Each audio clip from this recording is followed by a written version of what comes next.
datang menerangi hariku yang terasa sunyi. Oh Ramadan, berkahmu ku tunggu, angkat musibahku.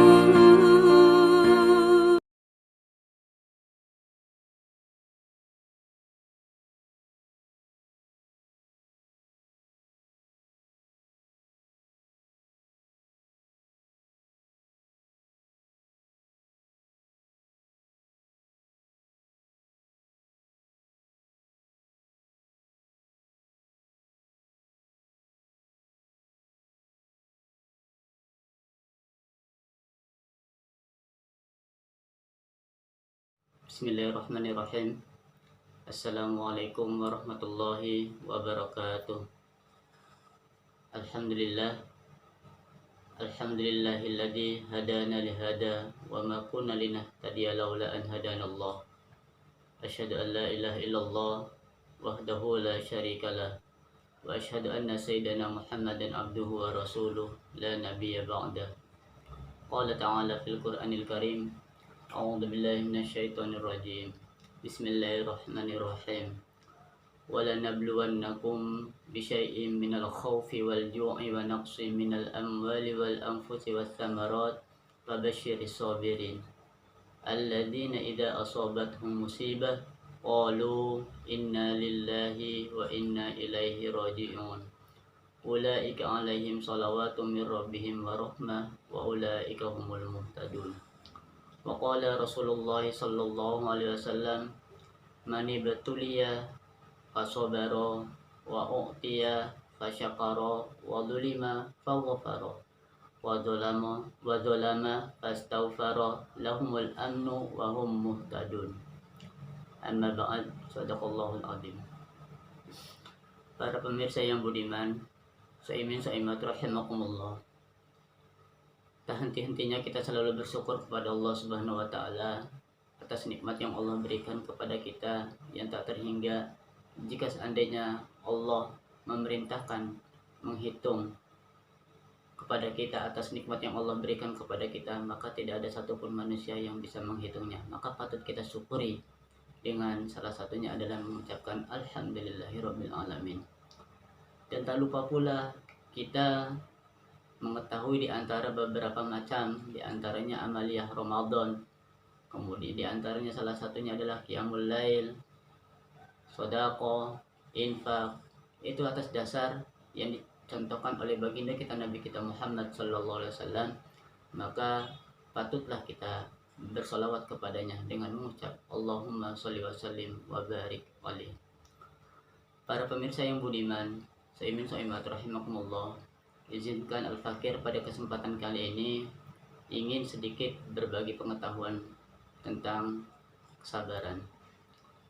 Para pemirsa yang budiman, saimin saimat rahimakumullah, dari hadis yang saya baca tadi, man ibtuliya fasabara wa utiya fasyakara wa dulima faghfara wa dalama fastaghfara lahumul am wa hum muhtadun. Para pemirsa yang budiman, saimin saimat rahimakumullah, manusia dalam keselamatan bila berada dalam petunjuk Allah Subhanahu wa taala. Jadi manusia itu akan selamat jika dalam petunjuk Allah Subhanahu wa taala. Karena itu petunjuk Allah Subhanahu wa taala harus diraih, harus dicapai. Sebagaimana tadi yang saya bacakan sabda Nabi kita Muhammad sallallahu alaihi wasallam yang artinya, barang siapa yang diuji lalu bersabar, diberi lalu bersyukur, dizalimi lalu memaafkan, dan apabila menzalimi lalu beristighfar, maka baginya mereka keselamatan dan mereka tergolong orang yang memperoleh petunjuk. Hadis riwayat Baihaqi. Para pemirsa yang budiman, saimin saimat rahimakumullah, berdasarkan hadis yang saya baca tadi, ada 4 hal yang membuat manusia mendapat petunjuk dari Allah Subhanahu wa taala. Siapa di antaranya? Namun perlu kita ketahui para pemirsa yang budiman, saimin saimat rahimakumullah, kaitan dengan petunjuk. Petunjuk ini pada hakikatnya milik Allah Subhanahu wa taala. Makanya kita selalu senantiasa memohon kepada Allah Subhanahu wa taala agar dunia dan akhirat kita selamat, maka memohon kepada Allah Subhanahu wa taala agar diberikan petunjuk. Ihdinas siratal mustaqim. Yaitu petunjuk yang seperti apa? Di antaranya yaitu petunjuk yang lurus. Petunjuk yang lurus itu di antaranya seperti apa? Siratal ladzina an'amta 'alaihim ghairil maghdubi 'alaihim waladdallin, yaitu siratal ladzina an'amta, yaitu jalan orang yang diberi nikmat oleh Allah Subhanahu wa taala. Seperti siapa di antaranya? Yaitu para nabi, para rasul, para sahabat, para tabi'in, syuhada, sholihin. Itu di antara orang yang diberikan nikmat oleh Allah Subhanahu wa taala, yang dalam kategori di sini adalah petunjuk yang lurus. Para pemirsa yang budiman, saimin saimat rahimakumullah. Siapa di antaranya orang yang mendapatkan petunjuk itu? Yang pertama yaitu sabar dalam ujian. Tadi idab tulia fasobaro. Jika diberikan ujian maka bersabar. Manusia pasti diuji, dan seorang harus sabar dalam menghadapi ujian dari Allah Subhanahu wa taala. Kenapa? Ini adalah suatu anjuran, suatu perintah dari Allah Subhanahu wa taala, sebagaimana di dalam firman-Nya, وَلَنَبْلُوَنَّكُمْ بِشَيْءٍ مِنَ الْخَوْفِ وَالْجُوعِ وَنَقْصٍ مِنَ الْأَمْوَالِ وَالْأَنْفُسِ وَالثَّمَرَاتِ وَبَشِّرِ الصَّابِرِينَ. Dan kami pasti akan menguji kamu dengan apa? Sedikit ketakutan. Hari ini kita sudah diuji oleh Allah Subhanahu wa taala berupa rasa ketakutan dengan adanya virus corona. Namun kita tetap sabar. Wa naqsim wal ju', yaitu kelaparan. Wa naqsim minal amwal, kemudian kurangnya harta. Wal anfs, yaitu dan jiwa. Was samarat, dan buah-buahan. Tapi ingat, di saat kita diuji oleh Allah Subhanahu wa taala, di antaranya tadi rasa takut, rasa lapar, kemudian kekurangan harta, jiwa, dan buah-buahan. Wa basyiris sabirin, sampaikanlah kabar gembira kepada orang-orang yang sabar. Nah, pada hakikatnya adalah di saat Allah berikan ujian kepada kita, maka kuncinya adalah sabar. Di dalam makalah dikatakan, as-sabru yu'inu ala kulli amalin. Kesabaran itu mempermudah dan memberi jalan keluar setiap perkara atau setiap masalah. Kuncinya di saat ketika kita mendapatkan musibah, haruslah kita melakukan yang namanya kesabaran. Dengan kesabaran ini sehingga Allah berikan jalan keluar. Karena di dalam firman Allah yang lain, la yukallifullahu nafsan illa wus'aha. Allah tidak akan memberikan beban kepada seorang hamba melebihi apa yang ia mampu. Kenapa kita diberikan ujian oleh Allah Subhanahu wa taala? Karena Allah yakin kita mampu menghadapi ujian yang Allah berikan kepada kita. Mari sama-sama latih diri kita di saat menghadapi ujian. Kita harus melakukan yaitu kesabaran, dengan harapan kesabaran ini akan membuahkan hasil. Para pemirsa yang budiman, saimin saimat rahimakumullah. Kemudian orang yang mendapatkan petunjuk itu yang kedua yaitu syukur dalam pemberian. Kita harus bersyukur di saat Allah Subhanahu wa taala memberikan rezeki kepada kita. Dengan cara diantaranya itu bersyukur dengan mengucapkan alhamdulillahirabbil alamin. Di dalam firman Allah Subhanahu wa taala, la in syakartum la azidannakum wa la in kafartum inna adzabi lasyadid. Jika kita bersyukur atas nikmat yang Allah berikan kepada kita, maka Allah akan menambahkan nikmat kita. Namun sebaliknya, jika kita kufur atas nikmat yang Allah berikan kepada kita, maka adab Allah sangat pedih. Maka dari itu, para pemirsa yang budiman rahimakumullah, mari kita sama-sama selalu senantiasa bersyukur atas pemberian yang diberikan oleh Allah Subhanahu wa taala. Jangan sampai kita menjadi orang yang kufur nikmat nikmat yang sudah Allah berikan kepada kita namun kita ingkari. Contohnya seperti apa? Yaitu contohnya seperti Qarun, Fir'aun. Jangan sampai kita seperti mereka.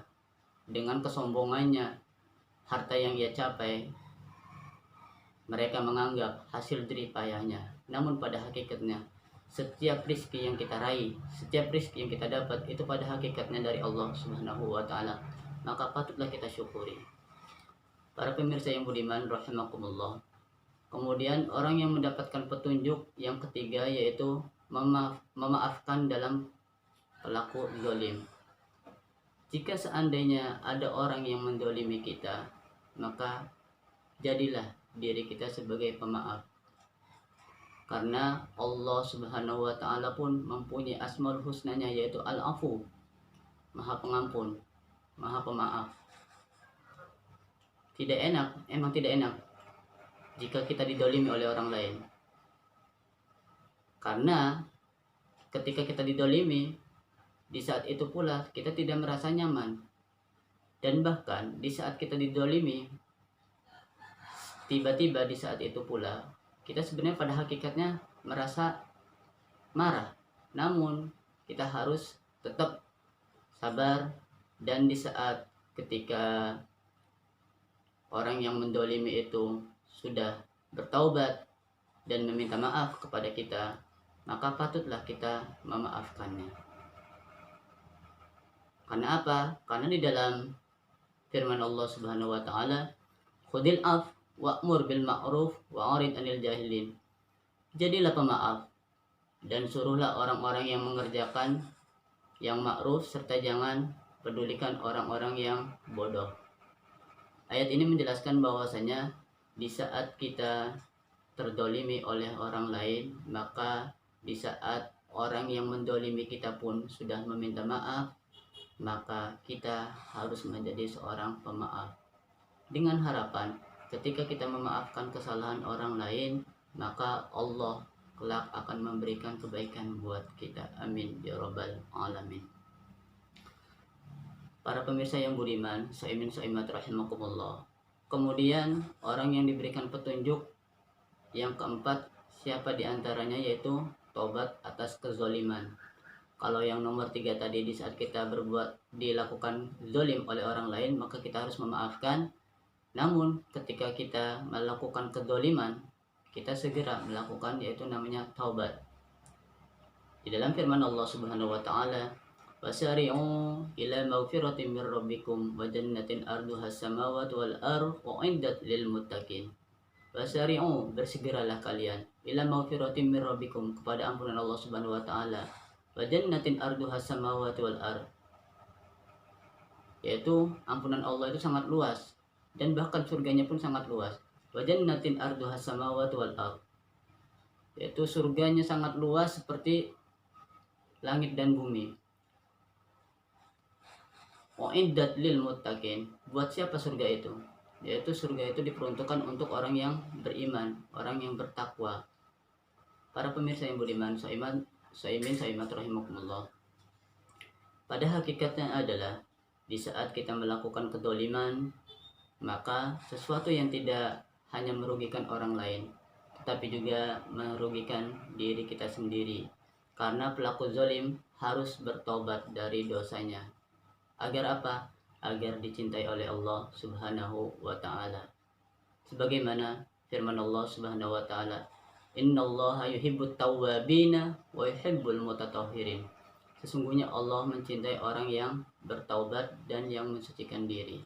Para pemirsa yang budiman, saimin saimat rahimakumullah, mari sama-sama kita selalu senantiasa melakukan taubatan nasuha kepada Allah Subhanahu wa Ta'ala, dengan harapan di saat kita melakukan taubatan nasuha, semua dosa-dosa yang kita pernah lakukan di masa lalu kita, Allah ampunkan.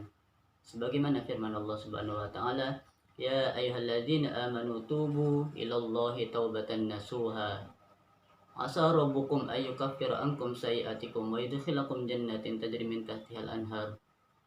Pada hakikatnya adalah kita diperintahkan untuk taubat nasuha. Taubat nasuha salah satunya adalah cirinya, tandanya, dan syaratnya harus menyesali dan tidak mengulanginya dan tidak kembali kepada perbuatan yang pernah dilakukan tentang kemaksiatan itu.